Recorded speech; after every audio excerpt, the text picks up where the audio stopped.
Welcome to the Rocket Launcher Podcast. This is episode 168.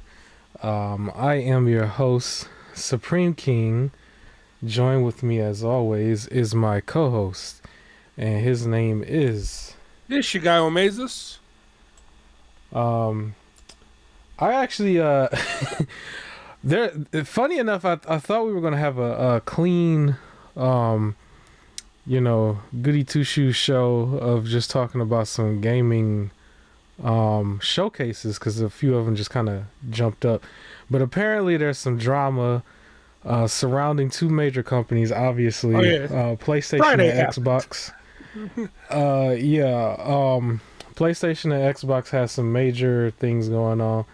I played some God of War footage right here from Ragnarok. I just wanted to address real quick in the intro the backlash that just sort of happened for the God of War game Sons of Sparta. For the people out there, it was not supposed to be a God of War title. I think it should have been known. He wasn't going to have the Blades of Chaos, obviously. And he wasn't going to have that type of fighting style, obviously. And it's not that type of game that Sony Santa Monica is used to making, or I don't know if they outsourced it. But I guess the game Metacritic is around a 6 out of 10. The original creator of God of War completely trashed it. Which is the bad part. Yeah. I mean, I had my original playthrough from last week, which was like right when it came out. I haven't played it again. I am still gonna play it. I obviously bought it. And I like Metroidvania games, but I think we're kind of coming down just a little too harshly on it. I don't think it was supposed to be like a quick, here's just something while you wait for the big remaster or remake of the trilogy, of the original trilogy. So I don't think we need to overthink it that much. But I like the idea that I don't know, it was a short thing in Ragnarok where he got the spear and was just on some like, oh, I know how to use one of these, and then like the game kind of shows you this is why he knows how to use one of these, while also a lot of people miss the PSP game, so like this kind of like gives some relevancy to like his brother again. Depending on what they do for the remake and whatever's coming next. I don't know, like I guess I didn't look at this as like, here's your next mainline God of War game, and then they release this and you're like, what's happening? Right? Like it just felt like a side thing inspired by God of War, so they just took the God of War characters and gave you a cool little platformer. I don't know. I think the backlash is weird. I will admit, when I was playing it, some of the voice acting was a little cringe. A lot of the people that they got on there, but I mean that's kind of the industry in general. They go into a studio or something and they just try to make it sound extra enthusiastic or something, but it don't match the setting at all. Especially if there's a zombie playing game. It's like, yeah, we're about to get them, and people are talking like that, and I kind of feel like if you're in a zombie apocalypse, this would be the most serious thing ever, and it just never is, right? But yeah, a lot of new actors, I guess, in there, and it doesn't really, they don't really fit the scenery, in my opinion. But as far as the Metroidvania, I mean, yes, it's not going to be as good as something like Blasphemous 1 and 2, Castlevania's. It's definitely not going to be on those levels. And it's not, I don't think it's supposed to be. I think it was literally supposed to be, here's a surprise to hold you over, something like a little neat little project.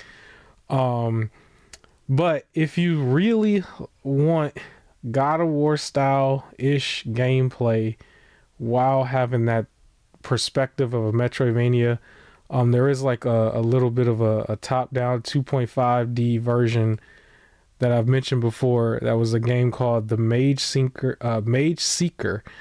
a League of Legends story, where you play a dude who got like these two chains that's on his arms and he's swinging all over the place, and it's very similar to the Blades of Chaos. That's the first thing you'll probably think of when you see it. if you really want that, that's there for you. Other than that, if it's if it's really that big of a deal, there if you want something that's like, or similar to the original series but something different and third person, go out there and run through the Darksider trilogy. Run through Dante's Inferno, I believe, is another one from the past. A lot of those are all older titles. I'm pretty sure you can find them for next to nothing. Pull out an old system and play them. And then there's going to be another Darksiders 4, right? So, I mean, those type of gameplays are still there. The God of War story, you all know it. I mean, it's not really much else. It's just trying to fill in some blanks, I guess, almost like how Star Wars does. So I think we should probably relax a little bit, because it was never supposed to be a big AAA experience. It doesn't even cost what a big AAA game would cost. It's like $30, which is your standard for a Metroidvania at its highest, and then it always will go down in price like the rest of them, I'm sure. So look out for this to probably be $20 this Black Friday. Any more thoughts on this? Anything at all? No, I'm looking forward to playing it later. Yeah, I think people just blew it out of proportion, just finding something else to complain about. Yeah, so that was that. I guess the bigger news surrounding PlayStation right now is Bluepoint Studios. Apparently, Sony has shut them down early this past week. And they're known for doing the Demon Souls remake that was like one of the launch games when the PS5 first came out. They're also known for porting titles to PC, and I think they were supposed to be working on an original title, but all of that is over with, and they shut the studio down. It became a big thing online. I think it's just part of the Great Reset, the quote unquote Great Reset. I mean, we've been talking about shutting down studios for this whole generation. Shut down studios. Yeah. It got to the point where at the awards show they had a whole thing about like, people needing jobs and stuff, and it was cringe a little bit. Well, go ahead, your thoughts. So I think what upsets me about them getting shut down is just the idea that I was like, you have this studio, it was doing their thing. Remastering games, right? They're the reason like Demon Souls is one of the top selling games from like PS5, right? Like they're doing their thing. PlayStation goes, we like you, we about to buy you up. And they're like, okay. And then they're like, work on this live service God of War game. And then, oh great, people don't like God of War game. Shut it down. Y'all wasted your time on this God of War game. You cost too much. We're just gonna close you. Right? And I don't like the idea of closing. It's like they were an independent studio. You bought them, and then if things don't work out, why not just like I'd rather it be you work under PlayStation because now we invest in you. We can't afford it anymore, so now we pull the investment. It just feels weird that it's like it's closed down, and now if these people want to start up a studio again, they got to get a whole new name with a whole new identity and restart a whole new startup thing. And it feels weird. Like, it's like, what was the point of buying it? Then, like, stop trying to acquire everything. You're going to keep shutting everything down. Invest, have them work for you, and then if things don't work out anymore, you let them go, but then they can continue existing and doing their own thing still. It just feels weird to constantly shut them down, and it's just, I'm not understanding the purpose of, like, doing so, and then also it comes back to, what's success in this business, where it's like if they're cranking out things that are great and then you're just like, nope, gone because we don't got Fortnite money. Like that's what it all keeps coming down to. And it's I don't know, it's just stupid. So this happened. I actually do have Demon Souls remake. I did purchase it. Well, I didn't purchase it full price at the same. I did it around like one of them Black Fridays. I did think it was a interesting thing in the very beginning when they first were announced to be the basically port everything to PC studio, but it kind of tells me that every studio probably now is gearing up to have their own PlayStation and PC release without the need of Bluepoint, I guess. Because before they would just, okay, we released it on PlayStation, now you port it. Now I'm assuming that they're just gonna make multi-plat versions, period. And so that probably says, okay, well, that job is not needed for them. I don't know what the original game was supposed to be or what the project title was. But what's interesting is PlayStation overall at one point was saying we need to come out with this many live service titles. I think it was 10. And so far, probably officially more than half of the generation now. I don't think any of them was a success, unless you literally want to count Helldivers 2 as being I don't think that was a live service, but it technically is. Yeah, it's like somewhere in the middle. But they've like went away from what they wanted. They went away from their traditional thing to copy a Fortnite model, a battle pass model or something like that. And so many years that went by, and like most of the generation is now behind us, as weird as that sounds. And it's not that much coming from PlayStation as far as first party. But you'll get like one title a year or something crazy. And then now all of a sudden we're starting to shut some studios down.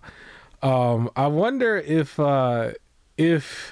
this is a move to push towards AI a little bit more as well. Because the next topic that I'm going to talk about, really, Xbox is literally going to be pushing towards it.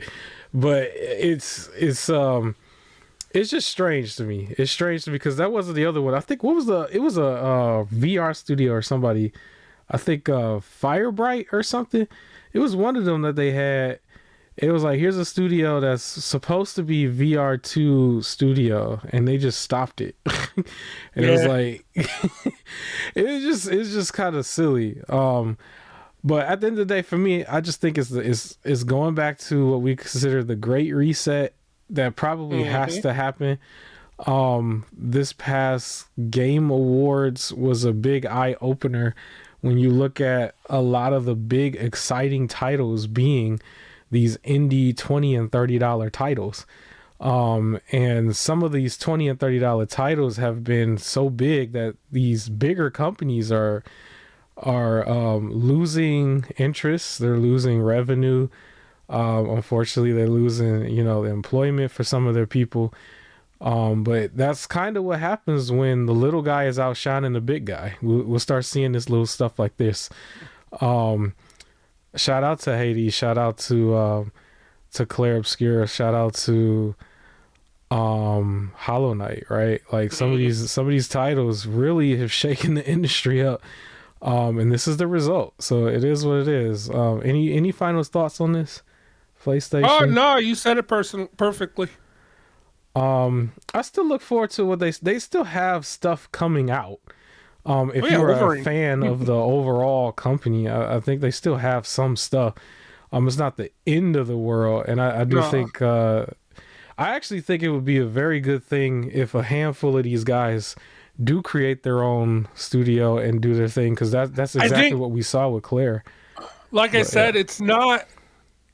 I get that sometimes for the industry, things are just gonna have to shut down. Like when you look at it, it's like it requires almost like 300 mil for like a studio to keep running, right? Like it's a lot of money. My issue is not necessarily like things have to close down. That part just sucks. My issue is the constantly buying up a bunch of things and then shutting them down. When I feel like you could just be like, hey, we're gonna throw some money your way, make this for us and like kind of work under us. But then when things stop working out, then you're like, all right, we're not like your investors anymore. And there might it's to me the mindset of like when you see these studio like TV and they'll like make a show or like a movie and they'll make a pilot and then they say, well, now we got to shop around for a distributor. So they're trying to see who's going to be the person to pay them to distribute. So like Paramount gets the rights, but then if Paramount doesn't want it anymore, they could shop it around, and then Netflix gets the rights. So then it now airs exclusively on Netflix, and that's who they make another season for because that's who they're getting paid for. But they never had to like get bought, and then now they lose their studio name, their studio ID, and now everything they release has to be from the like creators that worked for the studio when it was their studio to begin with, right? It wasn't like PlayStation made Bluepoint and then hired these people. They bought them and then closed them down, and that's my issue. Where it's just like, no, just be an investor heavy, and then when things aren't working out, you just say, we're not investing anymore, and then they can go and like, hey, we've already been working on this game. Who wants to pay us for us to like finish it and keep going, right? Or if it's like a PlayStation game, you know, change some designs and now it's still yours because PlayStation didn't want it anymore, right? It's that instead of studios just straight up getting shut down. Yeah. Well, this kind of leads into the other end of the spectrum. Xbox, Microsoft, and Xbox. So, late in the last night, or not last night, well, maybe 2 days ago, we got some interesting news, and I'm reacting different than everybody else because I have to call a spade. But we got interesting news that from Microsoft and Xbox, the head of Microsoft, head of Xbox, I would say, under Microsoft, Phil Spencer is announcing his retirement, quote unquote. And along with that is Sarah Bond, who is stepping down from her position. Now, these two are probably the upper echelon of the Xbox division. The other name that's usually mentioned with these two is Matt Booty. From what we understand, he is being promoted, but I don't know the name of his position, but he's going to get some promotion, probably in the role of what Sarah Bond's role is. But Phil is he's going to be retiring at the age of 58. And he is going to be replaced. And I had to read this so many times because the way people used to write this, or people was writing this, it made me think he was being replaced literally by AI. But they were saying he's going to be replaced by an AI executive by the name of Asha Sharma. He's basically getting replaced by AI. It's a good thing her initials aren't like, yeah, it's a good thing her last name doesn't start with an I, and like those are her initials. Because then she wouldn't be able to live it down. Like everyone would be like, nah, it's just AI. So, first, your thoughts. Go ahead. You go first because I'm gonna have a lot. Okay. One, I was a little surprised that he just randomly was about to step down, but I know there has been lots of like, at least complaints on like, you know, what's been going on behind the scenes. I 100% thought Sarah Bond was going to be taking over. So I was shocked when she was like, I'm leaving too.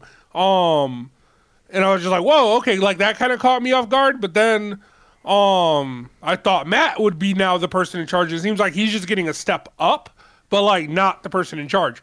Then when I saw who was in charge, as soon as I saw the word AI, I was like, well, shut it all down.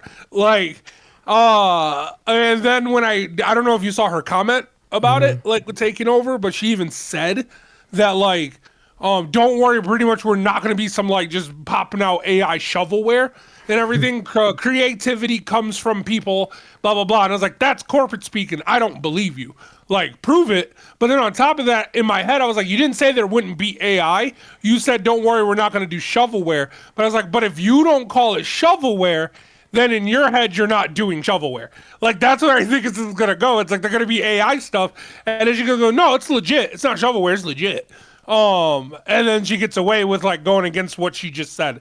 So where everyone else I keep seeing online trying to be slightly hopeful for that aspect, I'm like, I don't believe you. Like, anybody who's just like, my thing was AI. Now, they did say her thing was also, like, marketing was the person in charge. So I still, again, I think it's weird that, like, video game companies are not putting, like, not like necessarily video gamers, but like nobody like is like the person in charge is like not associated with gaming at all, and it's just like that's where we keep making these bad decisions. I'm not saying you got to be the person like with over 100 hours in a video game, but like you shouldn't have to look at the controller to know where the like B button is, right? Like that's where my issue is that they're putting in charge and everything. And I just don't trust her. I think she's going to be some AI is about to get heavily involved. Imagine AI in the advertisements, AI and like just a lot of like, why not do the AI voices and everything now? Like instead,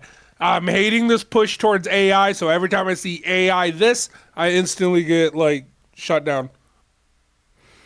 I do want to address Sarah Bond first. So Sarah Bond, I thought would have naturally take over like a lot of people until there was this random announcement. I had to look up the time frame for this, but August 2025, there was a random announcement that she started a job over there while still being in the Xbox.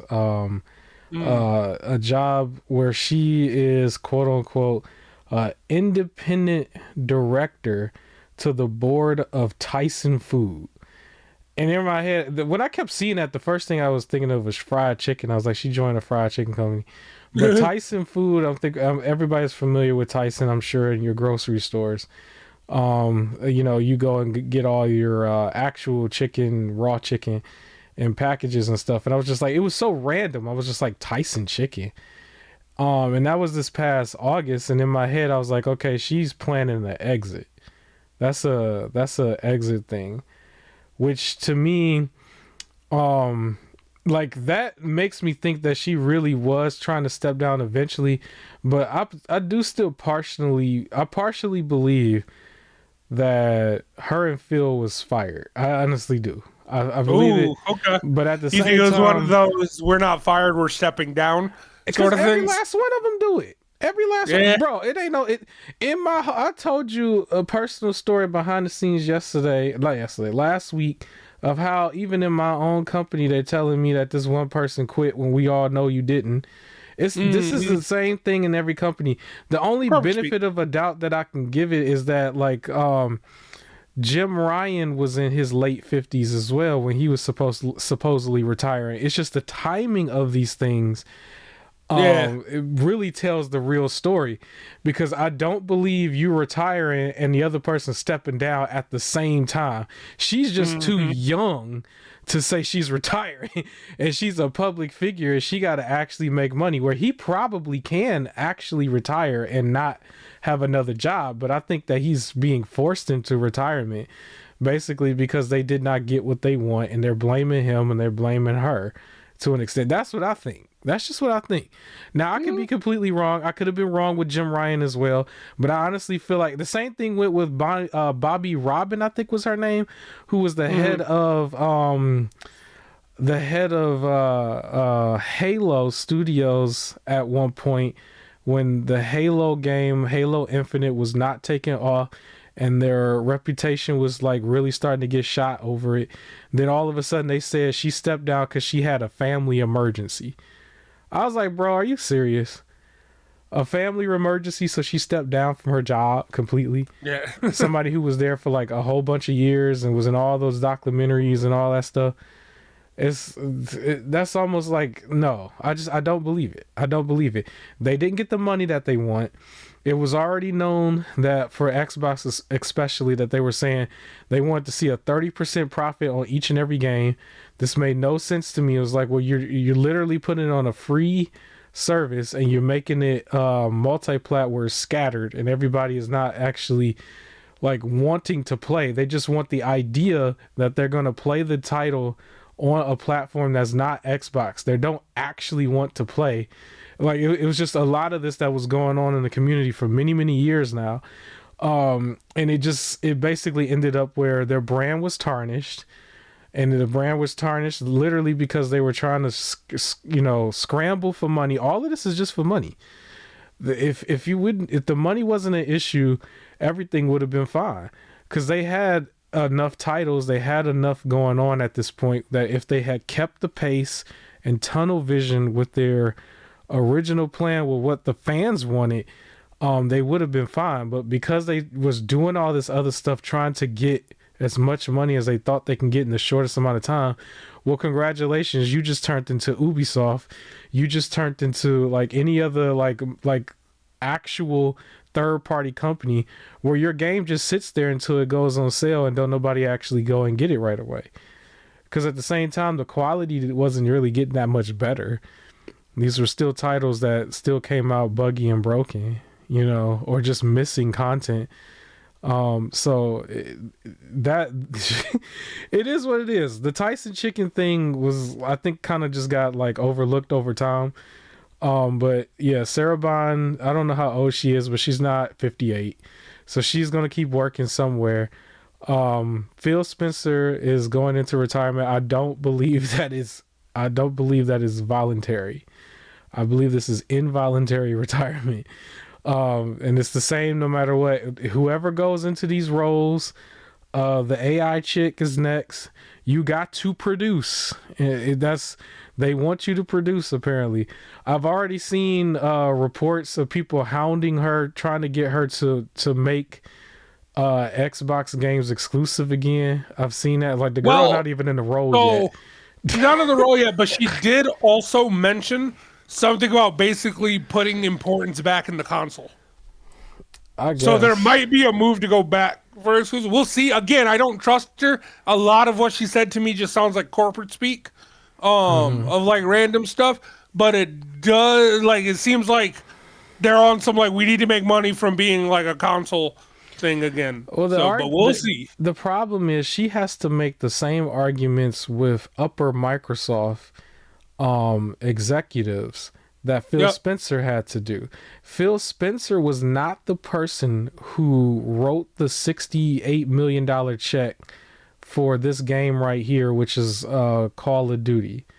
Phil Spencer didn't do that. Microsoft did it, aka actually Satya Nadella, I think is his name, who is more in believing in being multi-plat himself.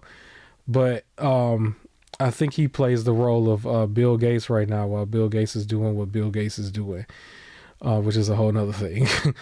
But literally, you know, the new chick, the AI chick, she's going to have to, you know, convince them to reverse it. And I don't even think that she would. I think she would start off just doing business as usual. Everyone is saying she does not have gaming experience. She has AI experience. And the thing that's really silly about that to me is AI is new. AI is like maybe half a decade old. So it's like, when you say she has that kind of experience, it's like, okay, half a decade of experience is cool with certain types of jobs. I don't know if it's that cool with the head of Xbox. I mean, you can come up really nicely in any other category, but it's like, if I'm looking at the head of Xbox, I would want a Triple H up there. I want somebody who's actually been in this game for a minute to take Vince McMahon's spot. But hey, if that's what they want to do, because she just kind of, this is a name that she became a name in the last 48 hours. We had no idea who she was 48 hours ago, and she completely jumped some of the other Xbox names that we've known for years. And so in my head, I'm like, I would have picked the God of War creator who's on YouTube, you know, mad at all the games and stuff before I had picked this girl. But I don't know. I'm just an armchair analyzer, right? Like anybody else. So I don't know. But the thing is, at the end of the day, from the community, you want better games. You want them to be affordable. If I could ever ask her to do anything for me, please do the opposite of what WWE is doing with their video game right now, because $150 for the complete version of that title is atrocious. And at the same time, I don't even think that it's going to be it's not going to be a game that's going to last more than 1 year, right? And they're also, so it's like, I don't want you to do things like that. Now, you do have Game Pass there, where stuff is just going to be, you know, available on Game Pass, but as far as complete versions of titles that are like over $100, I think that's silly. It's like, you guys are not GTA. I don't know why you think you can move like GTA. But yeah, I'm just rambling at this point. Any other thoughts on this? I mean, does this scare you? 100%. No, man, not even because AI. Like, you know how strongly I feel against AI. So whenever I just see we're putting this person in charge, what's their experience? AI. I instantly just like, okay, I know where you're headed. It's just like I know exactly where you're headed. It was a weird thing to hear. Like if it was the opposite. Like if they had brought somebody from the Tyson Chicken, like they did some sort of trade or something, you know, it was like 20 years in Tyson Chicken. It's like, okay, cool, we're gonna get some more Cooking Mama games or something. I don't know. I feel like again, it's experience. It depends on their position at Tyson Chicken. If they're like heavily in charge of like marketing, brand recognition, like pretty much making sure people buy that brand over something else, and then it's like, okay, we want that for Xbox, like make us the top tier thing again, right? With 20 years of experience versus 5 years leading AI innovation. When like, and it's weird to me again, it's this whole, I feel like companies don't listen. I was making this joke with my brother yesterday, where it's like the company will be like, it had to do with my explanation had to do when they were trying to do crypto and NFTs, where they're just like, we're going to put some NFTs in the game. Everybody's like, no, I hate NFTs. And they're like, oh, you don't like it? No. Oh, man, that sucks because we're going to put it in the game. It's like, leave it out of the game. We don't like it. We hear you. And it's going to go in the game. And then it goes in the game, and they're like, what? Y'all don't like it? Why ain't y'all buying it? Right? And it's just, that's what I feel like is happening with AI. A lot of people are like, leave it out. We don't like it. And they're like, hey, the people don't like it. So let's just use it because, like, they'll like it eventually. Right, I hear you, right? You're saying words like, yeah, they don't get us. And then they're just like adding it in. And it's just like, you're not listening. And it's like so many people are constantly talking how they're against AI. Matter of fact, you know, not to like give away where we are, but like with the weather, well, you know how it was foggy for like a couple of days? Everybody was saying they were blaming AI centers being made. They're like, this is clearly like toxicity and it's AI stuff. Like people are just, they're finding extra reasons to say I am against AI, and it's like these companies keep going, we hear you, but we don't care. We're going to use AI, and you're just going to like it. And that's what it feels like is happening here. They're like, we hear you, yeah. Like games have to come from a person, and that one person can have a team of AI. We got you.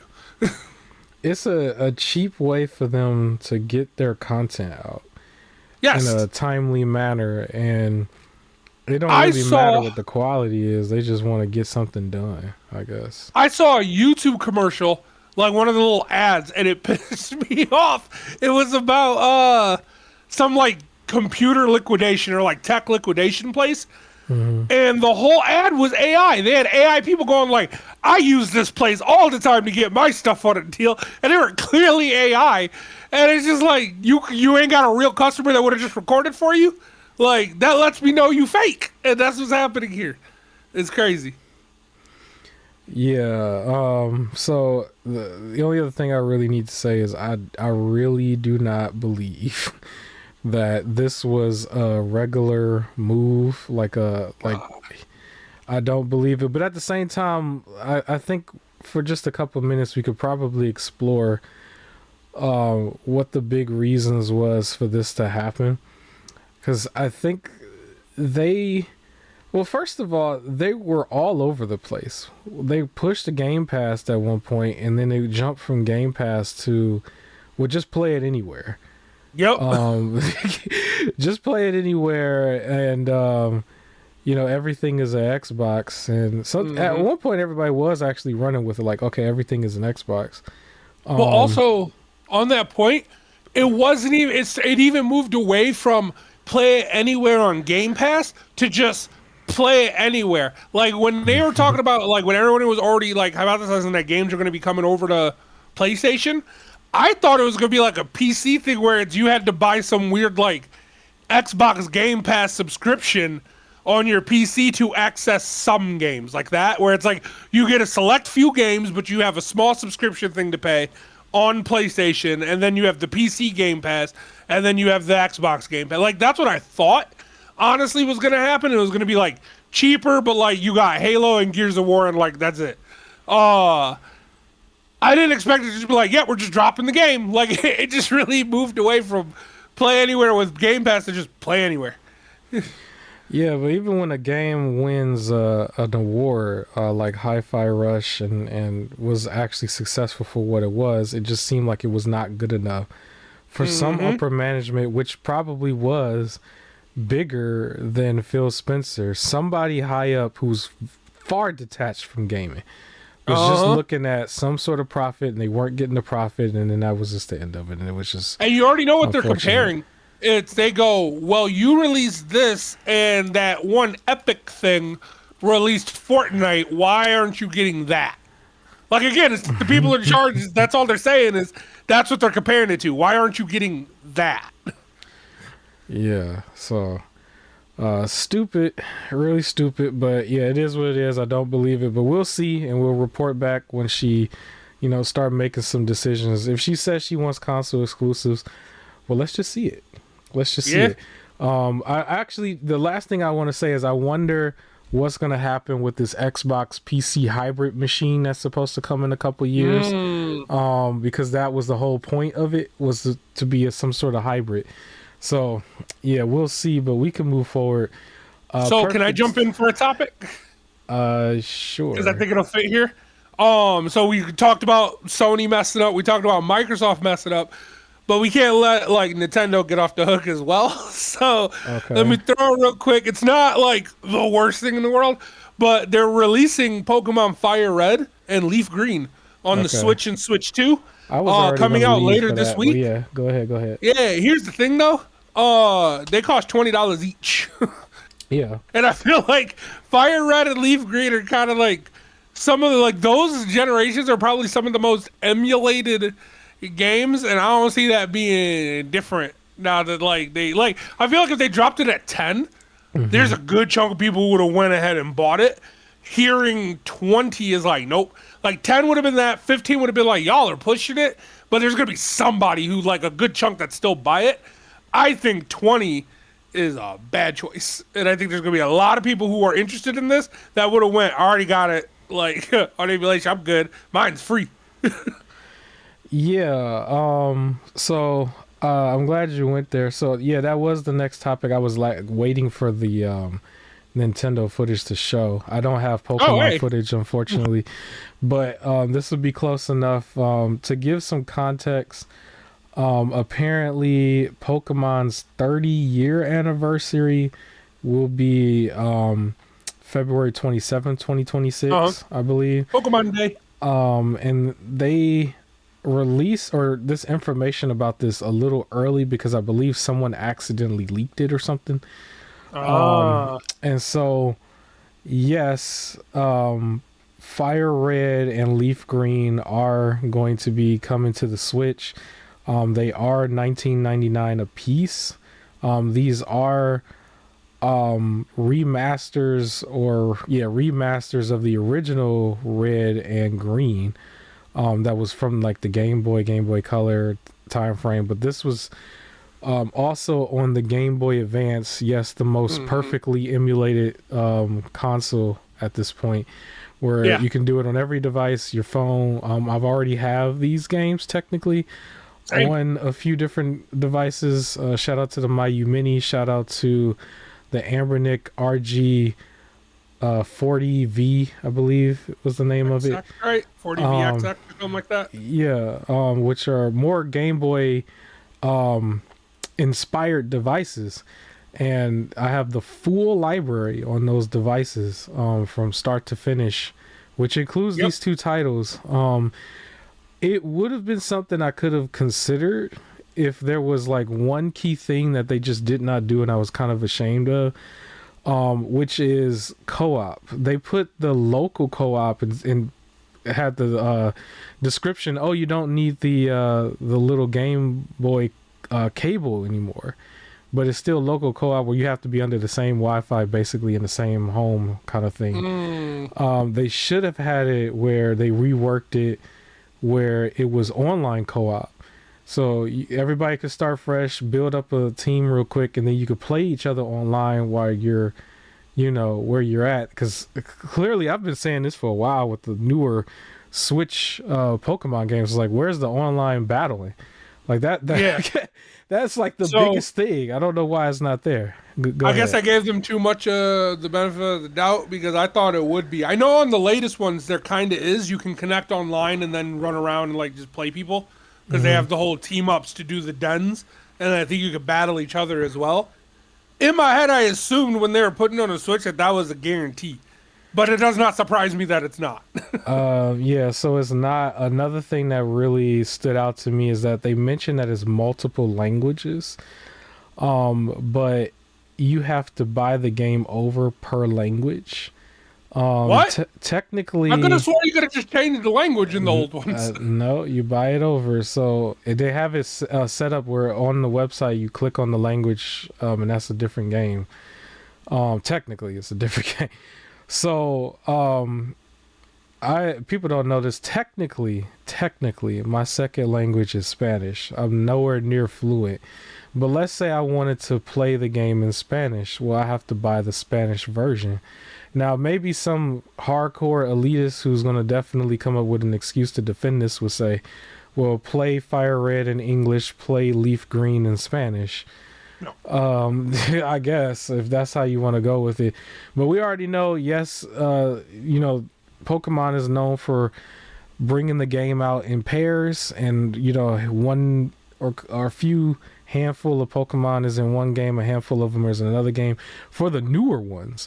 The older ones, even though you had a different cartridge, technically it was like the same thing from what I remember. For the most part, there was they did have a couple of exclusives, right? Like the box art Pokemon was always exclusive, and there was a few. There's always been like a handful. But was it like that in the first season? If I'm not mistaken, the first 150 was in all three. The first 150 was but when it moved to like Heart Gold, Soul Silver. That's when it started switching, because originally for the if you remember, the box art was just the starters in the original. When the box art started becoming legendaries, like you couldn't get Ho-Oh in silver and you couldn't get right, you had to choose at that point. Yeah, and then like there was like a couple like exclusive, like it'll be like, here's these 4 or 5 Pokemon that were exclusive, but also with how big it was, it felt easier to trade.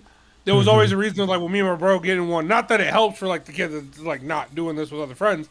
But me and my bro getting one, we always tried to make sure one of us got one and the other one got the other. Like, so when we get to those Pokemon, we could trade them over easily. But, like, I had someone with me buying the game, so that's different versus someone just getting it, right, not being able to go online, not having anyone near them, and then now they have to pick and choose which ones they want, which does suck. So for everybody to give context, yes, there's no link cable, but it's local co-op, so you will have to be under the same network or in the same household, something like that. It's not where I can play here, you play there, and we play each other. And then yes, you buy the game, depending on the language, you basically buy it again. It is a Game Boy Advance, technically a ROM, or they ported over a Game Boy Advance game. Is directly 1-to-1 in that regard. There's no enhancements here, there's no extra content. It will be the same as whatever y'all was playing on y'all phones or devices this whole time. And that's the main thing for this. I mean, I'm pretty sure some people will be, excited because it's officially announced by Nintendo and everything. Unfortunately, it also is a digital only release as well. There won't be any physical copies of this. So it's not too much of a reason to jump on it if you already have access to it. But on the 27th, I think they're supposed to be announcing officially Gen 10 of Pokemon. Okay. And then for more context too, Pokapia, the game, is also set to come out on March 5th, 2026. I know they announced it at one point. I don't know too much about it. I wasn't really looking forward to getting that. But that's most of the announcement around this. And so for Pokemon fans, I mean, you still eat good. I don't think you have to worry about this. You're probably still playing ZA, or in your second or third run in that. But yeah, any other thoughts on this at all? Nah, it's just crazy that all the big companies is out here just messing up. It was just like my Friday was just filled just cause there's like this studio, and this studio all messing up. Okay, I did want to write this in this area. Super Mario Wonder is also getting a upgrade pack that I believe has a subtitle Meetup at Bellabelle Park. The upgrade pack is from Switch 1 to Switch 2 with whatever their content was that they mentioned probably on one of those directs from before, and it's a $20 upgrade, $19.99. I still gotta play that. I'm not paying that, but I have, of course, Switch 1. I'm not getting Switch 1. 2. But I still gotta play it. I have that game. It's just like sitting. Okay. Yeah, I do too. I'm gonna get around to it because I think this summer I'm gonna be playing Tears of the Kingdom for sure, and then I'm gonna be playing a few other things on Nintendo with it. I also want to say real quick before we move on, Mario Tennis. I'm starting to understand what people were saying about the story mode. It is incredibly easy. It's almost insulting easy. Now playing just the regular just matchups that I was playing last week was excellent. It was fun. But the other stuff is just like some of it just seems like a race to your time. Now it is still in the beginning where it was just trying to quote unquote teach me how to play, but it's it was just kind of silly. But I will say the game does make me want to go back and go find Mario Tennis Aces that was on the Switch one when I'm actually fully done with this one. And then, like I probably said before, jump back to the GameCube and play that one for a little while. Because I was just really starting to get into it. I was really liking it. But yeah, and I don't really have anything else that's Nintendo related. Anything else you might want to mention? Nope. We'll go into the middle of the road, but I do want to mention real quick. I did go under Nintendo's website to look at what games was coming out going forward, and it was littered with so much third-party ports that it was hard for you to see, and they didn't make a filter for just first-party exclusives, so I just had to just look at a bunch of crap. But yeah, we can move forward to what I would consider our unofficial sponsor, which is Epic Games. And Epic Games, like we said many times before, are always handing out free things, free games once a week. Sometimes it's usually two titles. I think there's been 3 titles in the past, like a collection of titles, and free is free, can't really complain. And just like I've said before, you can go on there and set up a profile, put a gamer tag on there. You don't need a credit card. And you could just claim everything. And then if you don't have access to a PC, once you do, handheld or whatever, you can log in and then everything is right there, right? So the game that's available right now until February 26th, 2 titles. One of them is called Return to Ash. The other one is Stalecraft X Starter Edition. I don't know too much about either one, but they're free. Go ahead and check it out. Then from the 26th to March 5th, it's 2 other titles. One of them is Boxes, Lost Fragments, and then My Night Job.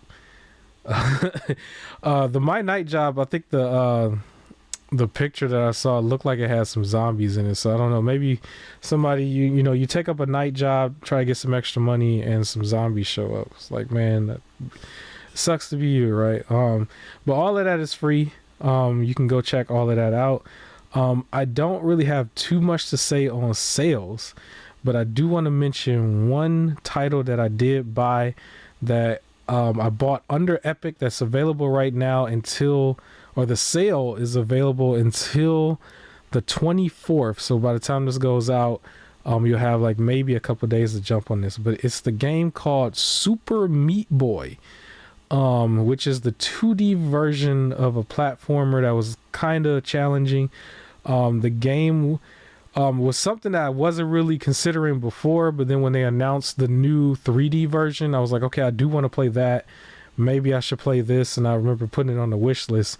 But the game is available right now for literally just $1.49.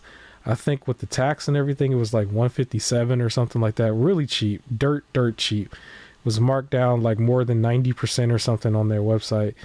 That's Super Meat Boy. Go check it out under Epic. $1.49. You can't beat that. I literally can't even get decent food anymore for $1.49. I remember at one point you could at least get something off the dollar menu of some of these restaurants, but there is no dollar menu no more, unfortunately. All right. Well, do you have any sales or any games, anything you might want to mention from Amazon? Anything for us? Nope. Nothing. All right. Well, are you at least going to get the Super Meat Boy for $1.40? At least get that. At least for the people. Do it for the culture. Maybe. I think I already have Super Meat Boy. You already have it? All right. Well, are you looking forward to the 3D one that's coming out at some point? I haven't played the regular one that I have. All right. Well, I'm looking forward to it. I like the 3Ds. So, yeah. So I picked that up.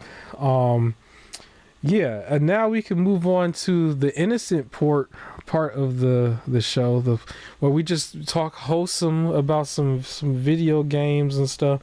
Now that we got all the drama and the bad stuff out the way, so randomly, there were actually, you know what? Before I do that, I'm sorry. Let me, because I'm looking at my agenda on here.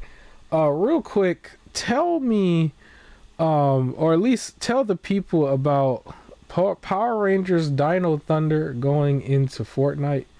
Yeah, so the latest 2 Fortnite skins that came out, the black Dino Thunder Ranger, Tommy, and the white Dino Thunder Ranger, the coolest looking Power Ranger, Trent, they've both been added to Fortnite. So it's nice to see more Power Rangers, and to be honest, it's nice to see not Mighty Morphin Power Rangers get some love.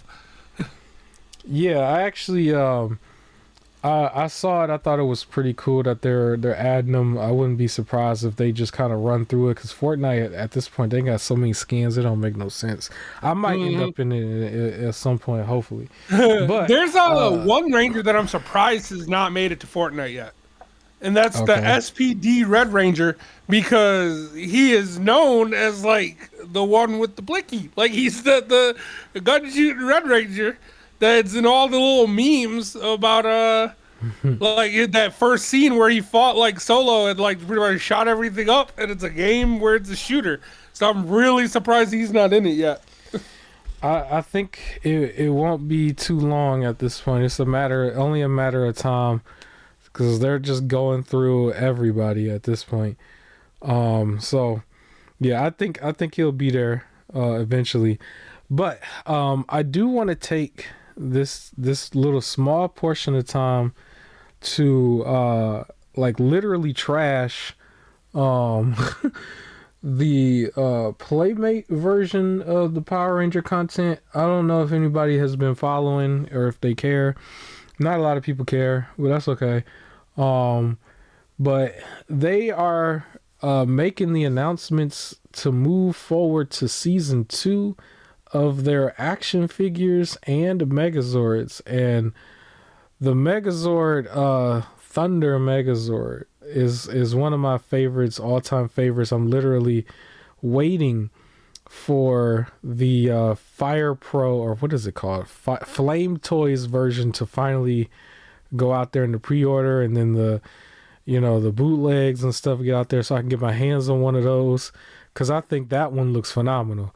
But this thing that they got over here, where his like helmet is like falling down to his face and stuff, like, is there just no quality control at all? Like, do they just care? Did you not care? Did you notice how the red what was it, that dragon Zord one look like? It looked like a snake with legs on backwards. Like it did, like it was just it looked bad, and they were like, "This is what it looks like packaged," and it looked worse, like in the packaging. Everything looks like it's like if you like grab it too hard, it breaks. what's so dumb about it too? Because when like one of the video clips, the one I just showed you that had the packaging the way it was, it basically confirmed for me that they're literally not even gonna like put it all in one package. They're going to sell it to you separately, $25 each. Yeah, the pre-made like one that is just as ordered that you can't take apart, or you buy the pieces individually. Yeah, and all of it looked bad, but like it's probably gonna be $25 each, and it's 5, right? So it's over $100 for this thing. So it's like it's not because that one dude that I showed you the video for, he kept using the term, non-expensive, cheaply made or something like that. I'm like, but it's $25 each, and it's 5. So it's literally about to be up there with some of the actual professional build ones and stuff. Yeah, he kept saying it was like not like the high quality. It was like that high end quality. Yeah, I'm like, but it's about to be a high end price thing, and it's like at least put it all in one package for the people. They still doing it that way. They've moved on. They completely ignored Dragonzord. If we're gonna really move on, you ignore Dragonzord. And didn't really announce the White Ranger in the set and stuff. I hate when they do that with Power Rangers. It's like, at this point, do we really need to hold off Dragonzord or something? It's like, put it together out there for the people. But for this package, it's like, well, you just completely moved it separate. I'm like, well, what you doing? What's going on? Like, so I'm a little like annoyed by it. I do still want the Flame Toys one, which is like way more expensive. But yeah, it is what it is for that. Now, you say you want something from this set. What did you say you wanted? I just want one of the that blaster. The blade blaster. It's not necessarily from this set. I'm probably going to look to see if I can find a better one, which I'm sure exists. Even you can get it off of Etsy. I just want the blade blaster. I like morphers and I like the weapons. The Playmates one, so that looks like it's going from their first season to the second season. It didn't really change, but that is available in Walmart. I can tell you that right now. If you really wanted that one, it is in Walmart. But yeah, it is what it is. Now I think the one dude's video that we was looking at, he did kind of mention that they're moving a little fast with this. We might see the ninjas as well. I think that's probably going to be a thing. They're moving very fast with this, but at the same time, it's cheaply looking. And I can't even blame this on AI because I've shown you AI. AI knows how to do this thing. This is the one thing where I would say you should use AI because I don't know who made that. That's the first draft of whatever. Yeah. Like, from the video we watched, did you see him sneak the Aisha one? Yeah. When he was like, you got Rocky, you got Adam, and you have Aisha. It's how he did it. And he like laughed before and after it. And I was like, yeah, it looked bad. It's just, like, at the same time, we've had high-end looking models of the Power Rangers from the Lightning collection. It took them so long just to get it to you. And it's like, you didn't even need a developer. You just needed to print the thing out and manufacture it. And you couldn't really do it. Now they're just throwing, I'm like, the quality control is insane, bro. It's like, could it really have been that hard? You go back and look at pictures of everything from the past, and it was like they were able to do it. I don't know. I don't know what's happening. But yeah, that's Power Rangers. We can move forward. All right, now let's officially talk about some of the actual gaming shows, and then we can probably wrap this up. But the gaming shows that just sort of appeared out of nowhere was the Indy FanFest, the Convergence gaming showcase, and then the Black Voices in Gaming. I guess you can call that a showcase, and we'll get to that. But the first one that I actually wanted to talk about was the Indy FanFest. On screen, this was about an hour and 49 minutes long with a 30-minute countdown. So the real footage was about just over an hour. Shout out to my guy Big fan of this guy, Justin Woodward. Same guy who's been showing up in a lot of these shows, putting in the work. Dude must have a dream job doing this. You know, sometimes he brings his wife into some of these shows, but I'm used to seeing his face now in the last couple of years, where he's very enthusiastic about this. So shout out to him. He was the host of the Indy FanFest. And yeah, what are your quick thoughts on just the overall show? How did you feel about this one? Overall, I thought it was pretty good. I feel like an hour and 15 minutes is a good time for these. It was like kind of almost back to back for the most part games. I do sometimes wish they would display the name of the game more. That's always been my biggest criticism, is that if they don't have it broken up in the fast forward bar where you can see the names, then I feel like there should be a little tab on the bottom that shows the name of the game. Right, because trying to rely on just the title screen to do it gets extra annoying, especially if they're extra creative with the title screen, so you're not probably picking up the full game name. But overall, I thought it was good. I got some interesting stuff out of it. I thought it was a decent show. All right, I'm gonna be honest though. The stuff that I got when I went back to look, a lot of them, pretty much the whole list was already wish list, so they didn't really show nothing new for me. I think that was an issue. For me too, there was a good chunk of them that were pre-wish that I've already seen. So I'll just tell you mine real quick, because it really was only like 3. Soul Quest. This is a beat 'em up action adventure type game. It also has a demo, so check that out. That's Soul Quest. The next one was Fallen Tier: The Ascension. This is like a Metroidvania, Souls-like. You know I'm into these type of things if you heard me talk about them before. This also has a demo. You can go check it out. And then Nocturnal 2, which is a Metroidvania platformer. All of them is pretty similar. This type of game that I would like to play. But I put them out there, or I put them on my list basically. Yeah. And that's all I had. What do you got for this game? All right, so I threw down, Genshin Attack, of course, which I've already mentioned before. Soul Quest as well. Luna Abyss, which is like a puzzle, shooter. I think when I went down, it looked like, what was that? Returnal, but easy. It's like basically like it wasn't extra difficulty, but basically the same thing where you're kind of jumping around shooting. Oasis, which was like a co-op game where you and a bunch of friends, you have to either puzzle help each other through, or you can like turn on each other, and then it ends with like a big battle between you, so that seemed pretty fun. Grim Trials, which was like Hades, which is like a roguelike where your hands are like guns and you pick up like different things to give you different like abilities as you're running through like pew pew, like shooting stuff.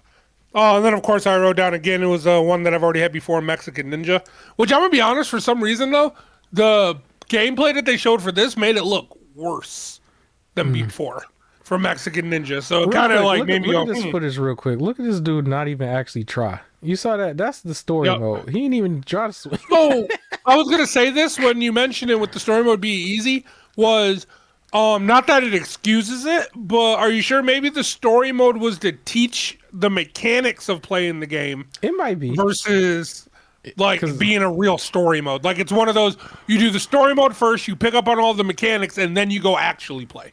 I think it might be because that's what I was doing this entire time. This was like a whole training thing, and this is the final part of this. See, yeah, I think so. That's what it is. It's teaching you how to play. Right, but like if you saw my footage from last time I was playing, I actually put the difficulty to expert mode within the last like 2 matches. And it was still kind of easy, but way better than this. So yeah, maybe because it's also a 3-hour campaign. So maybe that is the reason. So yeah, I just wanted to mention that real quick. All right, but yeah, so those are the games that I picked up from that. Okay. Yeah. So they had the Indy FanFest. Yeah, it was only just those 3 for me. The second show A lot Oh, I guess longer. because real quick, because Yeah. we normally do this, I'd give it a tentative, like, 6 out of 10. It was close to average. I think a little above because of the format, but it wasn't like this, like, fantastic show, but I will give it, like, objectively, like, a I could say 6 a out. 6 out of 10 too. I actually can. I could see that being a 6. For sure. I could probably say that. Convergence game showcase. Now the Convergence game showcase was technically a lot longer. It was 2 hours and 37 minutes, and this one had a countdown as well. However, the countdown was packed with games. So I don't really count it as a countdown that first, per se. I appreciate the countdown being actually something that was like useful instead of just literally fast forwarding to a countdown. It had a bunch of stuff there. Now within the actual countdown itself, I didn't pick any titles. I don't know if you did. I could let you say something real Nope, quick if you did. Nothing. I did not. Yeah, but at least it had something there, for the most part. So I was kind of like appreciative of that. But I guess it started off with a couple hosts here. I don't know their names, unfortunately. I didn't get that. New people though. In a Zoom-ish or just a stream style thing with two people side by side. Then they announced some titles. They may have brought a couple people in to talk about titles real quick. From this, I also only had like 3 things that I wrote down. One of them I just thought was interesting, but don't necessarily want to play. I just wanted to just shout it out. And I'll mention it now. It's called Mouse PI for Hire. That's on my list. It's something I looked, actually do want to play, though. okay, it looked like a 3D Cuphead. And I thought it was Yeah. just interesting that it looked like a 3D Cuphead. But I'll let you, speak on it if you want to play it. Yeah, so this is actually, it's funny, it's the main game from this whole show that's already been on my list. Mm-hmm. It's basically, it goes through your old school cartoon, like the black and white old cartoons, like pretty much like Cuphead, and you're like a mouse detective, like solving crimes, and it's like a first person shooter. I think it just came out or it's about to come out Mm-hmm. fairly soon, but it is definitely one of the games that's on my list that I'm probably for sure gonna get. All right. The next title I actually wrote down was Grime 2. This one, Metroidvania, Souls-like action RPG title. It does have a demo, and I think the release date for it is 3/31st, or March 31st, 2026. So at the end of next month. Just a little bit over a month to go, and then you get to play this. It is the second title, so if you like it, or if you like the style, you can, go and check out the first game to hold you over real quick. But it does have a demo, and yeah, that was my second title. Anything else for you? Oh, I had there was a game I think shown before Mouse PI that I Mm-hmm. wrote that looked super goofy, and at first I was like, "What is this?" But then it was one of the ones where they interviewed somebody. It was called How Many Dudes, where it was How just many dudes? you pick a person and then you had to like fight chickens, and then if you win, you pick a second person, you had to fight more chickens, and then the Okay. third person to fight chickens while trying to survive. And it seems like a good like time waster. Like in my head, it's just one of those like I got 30 minutes real quick. Like let me just do this. So it did catch my attention, but it was like one of those like when I first looked, I was like, "What is this?" And then as it kept going, it was like, "Actually, no, this looks kind of goofy." Okay. I had one other thing. It was a game called Altered Alma. It looks like a cyberpunk Metroidvania style title. It also has a demo. Cool thing here about a lot of these games, especially when it comes to Metroidvania style ones, developers are not scared to put a demo out there. They will give you a demo and say, play this right now. I Hmm. really do appreciate that. And yeah, a lot of these titles had demos, but a lot of times when we're talking about these shows and we get to the PC game shows and stuff, they throw those demos out there. They are not afraid, and I really do appreciate it because it gives you a chance to just play the title real quick. And it don't even really have to be nothing too crazy, but when you play it, it might catch, it might sink you in a little bit more, and then you want to make the purchase. But yeah, Alter Alma was my third and last game. Anything So I else for also you? had I also had Altered Alma Okay. as well, and then I had a fourth game for this one called Tito. It was just like a cool little puzzle platformer where it was almost like it was like two animals and everything, and like one was like on the back of the other, and they were just going through trying to like platform their way. Like, it was just like indie, just like it was clearly like Mario, like Hmm. looking, or I guess Spyro more like, but like it was just a cool, more like Mario, but like a cool just little puzzle platformer, like the Odyssey Mario. Yeah. Now, if I was to overall grade this show, it'd probably be right what the other one was, a 6 out of 10. Well, just Hmm. right. It's just right there. It wasn't nothing too crazy for me. So I give it just only slightly lower, 5 out of 10. Okay. Um, or maybe I guess 5.5. It was close to 6. It was fine. I just felt like also it was kind of too long. Um, Okay. Was that the reason for it but being lower? the main reason was really because it was too long. And because to be honest, outside of that, like how many dudes game, it seems like the ones where they brought in the people to like talk about it, the game Mm-hmm. just didn't. Which maybe they brought the person to talk about it because the game couldn't sell on its own, but they didn't really look at it like interesting. So it was just kind of like a long segment of somebody talking about the game. Like there was one later with like dice that they were doing. It was like throwing the dice and Mm-hmm. the dice were fusing, and then it was like a little battle going on at the top, and it was just Yeah, like that this dude was look. like really into that. I'm like, bro, I Yeah, don't know how and he you kept trying to really sell me trying to on hype it. it up. It was just Yeah, not. It was because I'm looking like, ain't that a pool table? I was like, can we play yeah. pool? Like this don't make But sense. the other thing that bothered me about that too is they only said but never shown the name of the game. So Yeah. because of that, like if you're watching, like again, watching multiple of the shows at the same time, like I Hmm. kept trying to rewind it to be like, well, what is this actually even called?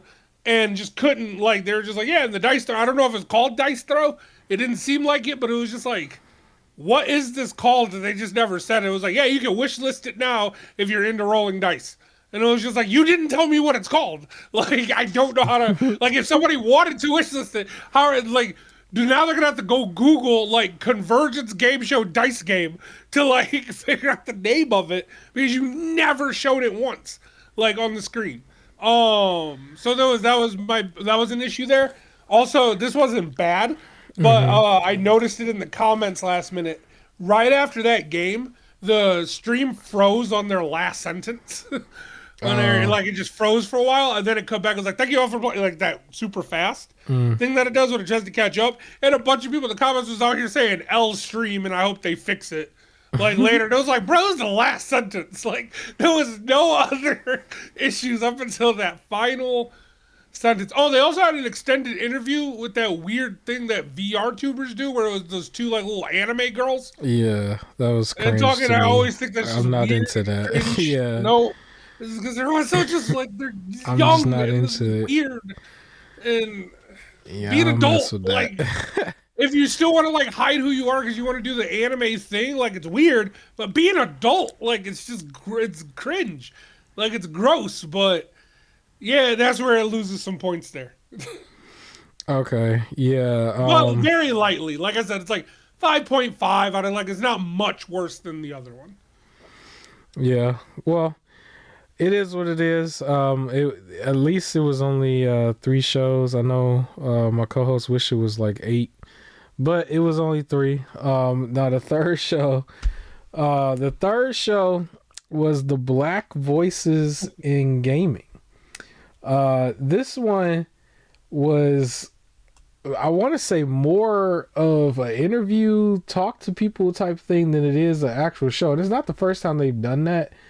Now I understand the name of it is Black Voices in Gaming, but I kind of want to see the black game more than I want to see the black voice. I'm just saying.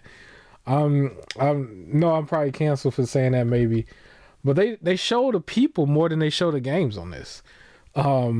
Shout out to my Yeah. guy Justin Woodward again. He showed up. This time he was in some sort of like VTuber style thing at the beginning. Yeah. I didn't understand that because he was a person in the other one, but he was not a person in this one. This also was like 2 hours and 36 minutes, but it had a 30-minute countdown, and then he showed up. Now, the one interesting thing that he said that he has never mentioned before, in my opinion. I don't think I've seen anything him saying anything like this, but he mentioned that he is a dev. I didn't know he was a dev. Oh, I didn't And know so. I would like to see what his body of work is. If he, has it on maybe his social media or something. I never actually looked at his social media, but it'll be interesting to see what is he working on, probably as an indie guy. But yeah, he showed up, and then they had a whole bunch of interviews. At one point, an interview was like a brief interview that turned into some sort of musical performance in somebody's backyard. Okay. That went for a little long, but yeah. Go All ahead and right. speak on it if you want to.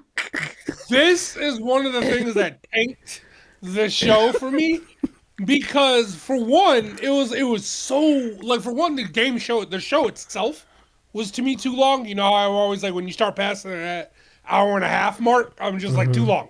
too long of a show. But then also a really long musical performance, and they did it 3 times. And it didn't feel like it was any like if they were playing the background music to advertising some game and the game footage was like majority of the screen and it kept kind of cutting back and forth Yeah. or something. At least there was a purpose for it. I wouldn't have liked it still, but it would have been a purpose for it. But it was just them just doing a little concert in the backyard. But it's 3 times and your show is almost 2 to 2.5 hours. It's like if you would have cut that, it would have dropped to at least probably an hour and a half. Like, what are we doing? Like that was my issue. That was a big issue for me for this thing. Yeah, they do some silly stuff. I think this is like one of those shows where it's like they've done this in the past too, but you always get the feeling where it's like, we were invited to the cool club, so we're gonna make our own cool club, and then we're gonna like overly like aura farm each other a little bit. And it's kind of a thing that they do. But then the main thing gets overlooked, and it's usually the games. And I'm gonna be honest, it wasn't as bad as like the accessibility shows that they be doing, but still, it's like, well, put more focus on the title. You show these people. It's like, well, we want to see your title. What are you actually selling? So that was all that I had wrote down for this. I actually did not pull any title, no game that I actually was interested I in. got a couple. But yeah, go ahead, whatever you got. All right, so I want to point out Aerial Knight's drop shot. It looked like a phone game though, like where you're just kind of Mm-hmm. falling and shooting. Yeah, So I I've was seen that mixed on that before. one. Yeah. Erased, which was like one of those like dingy cyberpunk where it's like the cyberpunk, but it's like a cyberpunk you don't want to live in, where everything just looks like really bad and Mm-hmm. industrial. But like it kept advertising. I don't know if this was the game studio's name, but it was like made by one developer. And then it was just like even though on the title screen it says erased, and then the subtitle is by one developer and everything still. So I started thinking, is the company called One Developer? Or like, is he just trying to make sure hey, temper your expectations because there's just one developer. Deadly Metropolis, which was just a beat 'em up game that looked okay. Um, I didn't really listen to the lady talk about it, because that was kind of like ruining it for me. So I kind of like went like I just started focusing on a different show. But Mm-hmm. Relooted looks a little more interesting. Just in terms of like platforming, like it's like a platforming side-scrolling like dash game where you're trying to like do a perfect run of like stealing stuff and jumping through obstacles. Um, Bugged Out, which is like another platformer one where the dude talked about being influenced by Mega Man, and it looked Okay. okay. So it looked okay, and then I was surprised it took this long for Avatar to get a fighting game. With all of the element bending, that probably would have been to me one of the first ones they would have made as a fighting game. So that looks pretty interesting, but that's just because I'm a fan of Avatar. Okay. Yeah, I didn't really have nothing. I'm sorry. I didn't have nothing, but Okay. it I mean it is what it is. How would you three rate this one? this was like a 2. Like I can't even try to act like For me, it was a 3 out of 10. But still, yeah, it was just some of the interviews were very, very, very long, and like you said, it's like I want to see more about the games. Like one of the dudes, like, he talked through his whole process for making the game. Bugged Out, where he was talking about how the inspiration was Mega Man, and was like really talking about the game, and then how like some of the people he's had in his life, like testing through it and giving suggestions. Mm-hmm. And I was like, that was cool. Where the rest of them, they're just kind of, it felt like they were just talking. And it was just like, ugh. But like, what really kills the show for me is those random just musical performances. It was just like they was in the backyard, bro. Like this was like. Yep. It was like, how did y'all... Because you got to really think, too. They got to understand, if you are trying to get people to, like, buy your product, you are independent. You don't have an overhead and stuff. You're probably doing these projects as a side thing outside of your regular work. And you might have a fantasy in your head that this might be the thing that takes off. It's like there's got to be a quality control over the shows that's presenting this. Because you got to think, in a world where our attention span is like watch something for 6 seconds and that's it. It's like, are we really going to sit there and watch a full musical performance, right in front of us like that? Where it's not even an actual performance. It's two dudes in the backyard with something that they're just using to try to make music real quick. It's like, that is not worth our time overall. Respectfully, I'm not even trying to say that they was just bad. It's just, when you think about the masses, it's like they would not watch that. I don't care if it was like somebody with some drums or somebody with a flute or something. They're not going to sit there and just go through that 3-4 times. It's just not going to happen. Not in a show where we're supposed to be focusing on games. Yeah. Maybe if you try to do some sort of acapella-ish thing and you into that in that niche, then fine. But it was just out of place. Not as bad. 3 times. 3 times. Like, I would have been too much doing it once. Mm-hmm. And it would have been like, all right, that was like awkward. Why you do that? And in my head, I would have been like, that means this was like a live thing that they were recording, and they had to wait for the next developer to be ready. Like, that's what it would have went in my head. But 3 times means, no, this was super planned. Like, it bothers me. Yeah, it is what it is. For the people out there, last thing I could just say is enjoy gaming, whatever it is. Play your stuff. I wouldn't be too worried about every company falling. When we see certain companies fall, at the same time we're seeing other companies rise. So, just play what you play. And like, I'm gonna be the first one to say, I can't play everything. So it's going to be a pick and choose kind of thing anyway. So you'll be able to get around to stuff while other stuff is just sucking, right? So it is what it is. I don't have anything else to say. Any last words? Nope. All right. Like, comment, share, subscribe. We'll catch you on the next one. Peace.